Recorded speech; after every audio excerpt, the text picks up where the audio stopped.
I never used to believe in that sixth sense people talk about, that prickle on the back of your neck when someone is watching you. But tonight, that prickle felt like a needle pressed against my spine. It started about 6 blocks back, right after I passed the old industrial laundromat. The streetlights over here are, well, they're a joke. They flicker with this dying rhythmic hum. Buzz, click, buzz. And for every 3 steps I took, I started hearing a fourth. At first I told myself it was just the acoustics of the alleyways. You know? Sound bouncing off the brick.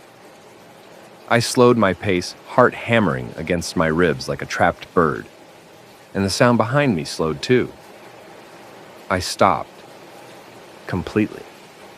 I didn't even breathe. I just stood there in the middle of the sidewalk, waiting. And for a second, there was nothing but the sound of the wind whipping a loose piece of plastic against a chain link fence. But then, just as I was about to let out my breath, I heard it. A soft, wet slap, like a bare foot hitting the pavement. Just one. Whoever it was. They had stopped a fraction of a second after I did. They were close, maybe 20 feet, maybe less. I didn't look back. I couldn't. My legs felt like they were made of lead, but I forced them to move. Faster this time. My keys were already out, gripped between my knuckles so hard, the metal was cutting into my skin. I reached the corner of 4th and Oak, and that's when I saw it. Not the person, but their shadow. The moon was high enough to cast a long, distorted silhouette against the warehouse wall to my left. It wasn't right. The limbs were too long. The gait was jerky, like a puppet being pulled by tangled string. And the worst part? The shadow didn't have a head. It was just a jagged, tapering neck that ended in nothing. I broke into a jog, my lungs burning with the cold night air, but the slap, slap, slap of those bare feet behind me, it didn't just keep up. It started getting faster. It was gaining on me. This is part 2. I've leaned heavily into the psychological uncanny elements and structured the pacing with specific breath markers, ellipses for gasps, dashes for sudden realizations, and rhythmic repetition to ensure the 11 Labs voice maintains that mounting, suffocating dread. Part 2, The Hallway of the Hollow. My breath was coming in jagged, freezing stabs now, each one tearing at my throat. I didn't dare look back again, because I just knew, that if I saw that headless shadow any closer, my heart would simply stop. I reached my apartment complex, fumbling with the heavy iron gate. The metal felt unnaturally cold, sticking to my sweaty palms. I shoved through. The hinges let out a high-pitched, rusted scream that seemed to echo for an eternity, and behind me, just as the gate began to swing shut, I heard it. A heavy, rhythmic thud drag. It wasn't just footsteps anymore. It sounded like something heavy, something fleshy, was being pulled across the concrete. I didn't wait for the latch to click. I ran. The hallway of my building felt different tonight. The yellowed fluorescent lights flickered in a sequence I'd never noticed before. Blink, blink, darkness. In those flashes of black, the hallway seemed to stretch, the doors becoming narrow, distorted slits in the wall. I reached the elevator and hammered the button, my thumb bruising against the plastic. Come on. Please. I could hear the cables groaning deep in the shaft. A slow, mechanical crawl that felt like it was mocking me. And then, the front glass of the lobby door shattered. It didn't sound like a rock or a brick. It sounded like a shoulder had been driven through it, with impossible force. I turned just a fraction, and I saw it. It was standing in the lobby, framed by the jagged shards of the door. It was wearing a tattered trench coat that looked like it was made of wet charcoal. But where the head should have been, there is only a mass of pale, pulsing tissue, moving like a nest of worms. The elevator doors finally slid open with a cheerful, sickening ding. I dived inside and slammed my fist against the 5 button. As the doors began to close, a long gray hand, with too many knuckles and fingers that tapered into needles, slid through the narrowing gap. I screamed, a sound I didn't even recognize as my own, and kicked at the limb with everything I had. The doors groaned, struggling against the obstruction. And then, with a wet, sickening crunch, the fingers snapped. But there was no blood, no cry of pain, just a dry, papery sound, like dead leaves being crushed. The hand retreated, and the doors hissed shut. I collapsed against the back wall, sliding down to the carpeted floor, my chest heaving, my vision blurring with tears of pure, unadulterated terror. I thought I was safe. I truly believed it was over. The elevator rose.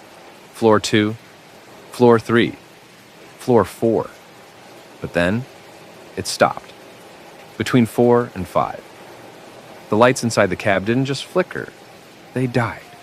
Total suffocating darkness. And in that silence, it's that absolute heavy silence. I heard a sound coming from the ceiling of the elevator. Scritch, scritch, scritch. Something was on top of the car. And then, a voice. It didn't come from a throat. It sounded like 1,000 dead radio stations playing at once. Distorted, buzzing, vibrating through the very metal I was leaning against. It whispered my name. But the way it said it, the vowels were all wrong. The pitch was inverted, like a face where the eyes and mouth had been swapped. It wasn't trying to talk to me. It was practicing being. The emergency hatch in the ceiling began to creak, the metal groaning as it was peeled back like a tin can. I looked up, paralyzed, unable to even whimper, as that pale, headless mass began to ooze through the opening.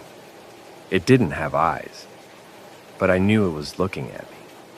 It didn't have a mouth, but I could feel it smiling as the first of those long, needle-thin fingers reached down toward my face. I realized why it didn't have a head.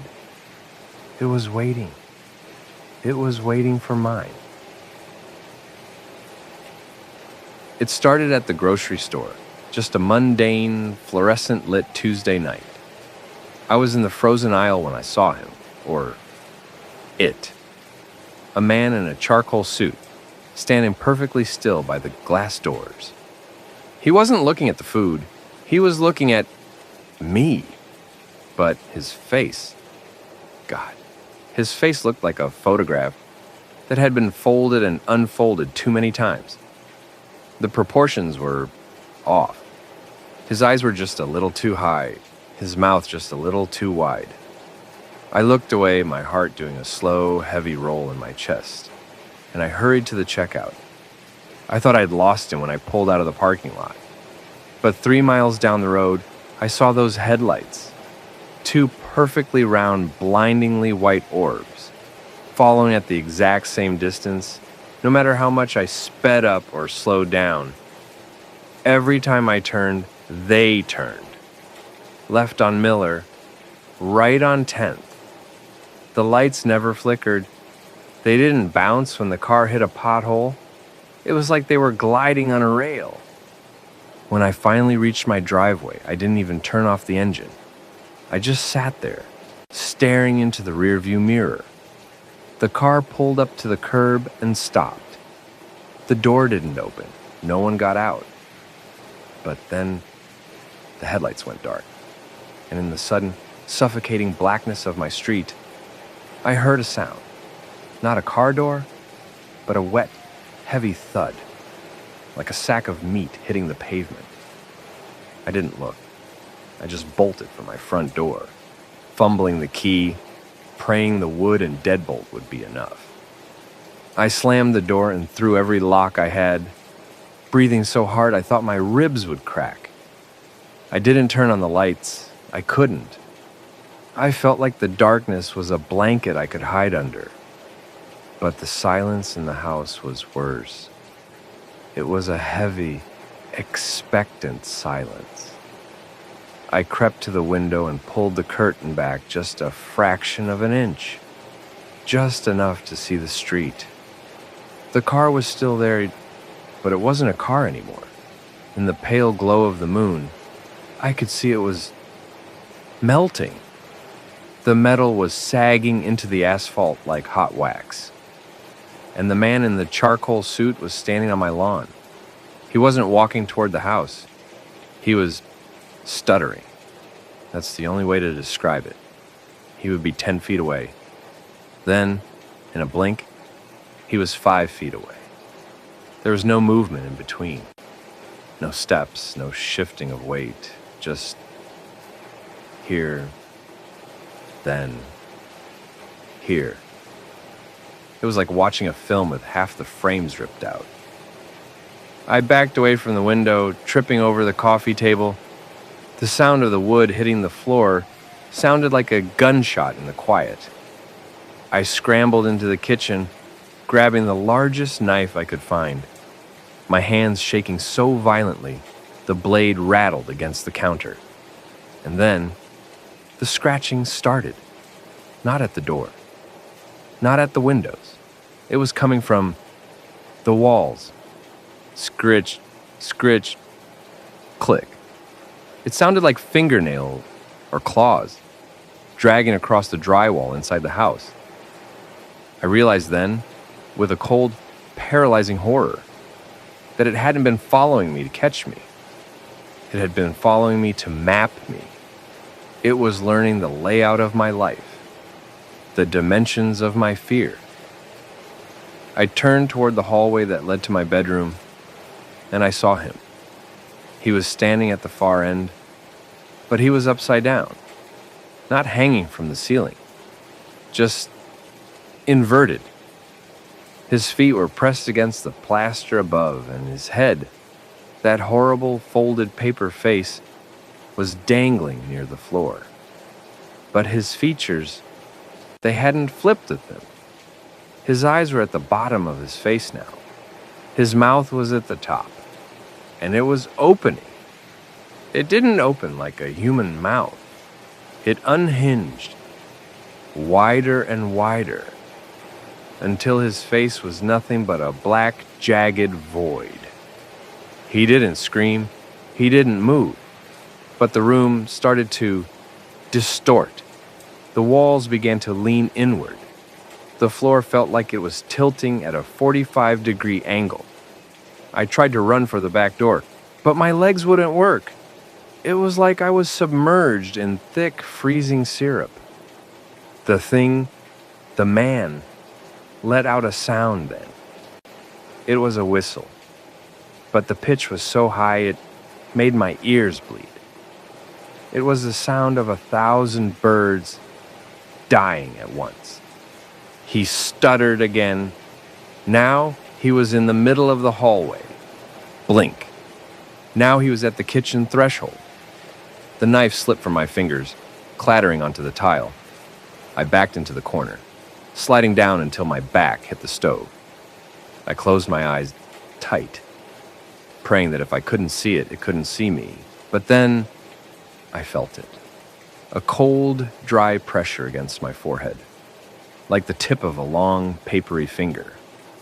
And a voice that sounded like my own mother's, but played backward, whispered directly into my ear. "Don't worry, I'm almost finished. Folding. You." I opened my eyes, and the last thing I saw was the ceiling and the floor, swapping places. It's been 3 hours, and I haven't seen another set of headlights on this stretch of highway. Just the cornfields, endless swaying rows of yellow stalks that look like skeletal fingers in my high beams. I was pushing 80, just trying to get home, when I saw him. He was standing on the shoulder of the road, just standing. He was wearing a bright neon yellow tracksuit, the kind joggers wear so they don't get hit. But he was perfectly still.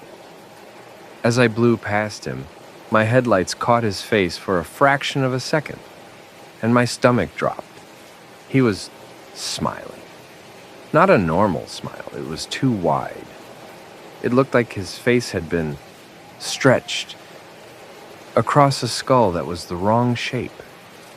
I checked my rearview mirror, expecting to see him disappear into the dark, but he didn't. He was running behind my car at 60 miles per hour. I blinked hard, thinking it was just the exhaustion playing tricks on my eyes.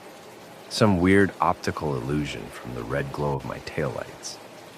But then I looked again. He was closer. He wasn't running like a human runs.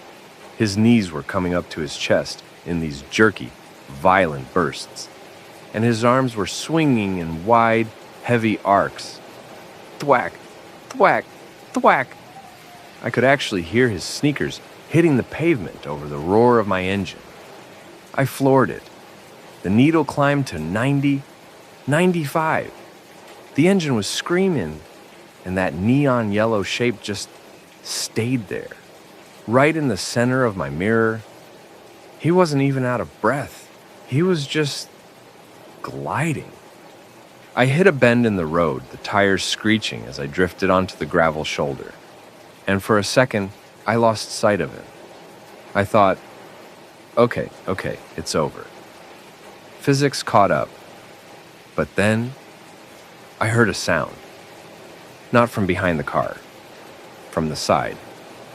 I looked at my driver's side window, and he was there, running alongside me at 100 miles per hour. He turned his head toward me, his neck twisting with a series of wet, snapping sounds, and he pressed his face against the glass. His eyes, they weren't in the right place. They were below his nose, and his mouth was where his forehead should be. He didn't have a head. He had a puzzle, and he was looking at me like I was the last piece. The engine didn't just die, it screamed. A horrific, high-pitched metallic wail, like the car was being turned inside out by invisible hands. Then, silence. Absolute heavy silence that felt like it was pressing against my eardrums with the weight of the deep ocean. I was coasting, 60, 40, 20, until the car finally shuddered to a halt in the middle of that pitch-black road. The headlights flickered once, twice, and then died completely. The only light left was the dim, sickly green glow of the dashboard, casting long, distorted shadows against the cornfields that now felt like they were leaning in toward me. I didn't move. I didn't even breathe. I just stared at the driver's side window. He was still there. He wasn't running anymore. He was standing, perfectly vertical, but his feet weren't touching the asphalt. He was hovering about an inch above the ground, his neon yellow suit vibrating with a faint, radioactive hum. His face. God, his face was a nightmare of wrong proportions. Because he was still, I could see it clearly now. The eyes were where the mouth should be, wet, blinking rapidly. And the mouth? The mouth was a jagged, horizontal slit across his brow, and it was opening. I fumbled for the door lock, but my fingers felt like frozen lead. I heard a sound then, a soft, rhythmic tapping on the glass. Tap, tap, tap, tap, tap. It wasn't coming from where his hands were, It was coming from the top of the car. I looked up through the sunroof, and my heart simply stopped. His arm was stretched out, but it wasn't a human arm. It was 10 feet long, thin as a willow branch, and it was wrapped 3 times around the roof of the car like a serpent. "Help me." The voice didn't come from his throat. It came from my own car speakers. The radio wasn't even on. It was my voice, but it sounded like it was being played through a broken fan. Distorted, choppy, wrong. "Help me? I'm running too fast." I grabbed the door handle, thinking I could bolt for the corn, thinking the stalks would hide me. But as soon as I pulled it, the door wouldn't budge. It wasn't locked. It was fused. The metal of the door was melting into the frame, sealing me inside this metal tomb. I looked back at the window, and he was leaning in closer, his brow mouth opening to reveal rows of teeth that looked like tiny, sharpened pebbles. He started to change. His neon suit began to tear, and underneath, there wasn't skin. It was more of that corn, yellow, dried husks, all woven together in a parody of a man. He started pushing his fingers, those long, needle-thin fingers, through the rubber seal of the window. They didn't break the glass, they just slid through it like the glass was nothing but smoke. I backed into the passenger seat, kicking at the air, sobbing. But the car was getting smaller. I'm telling you, the space was shrinking. The ceiling was lowering.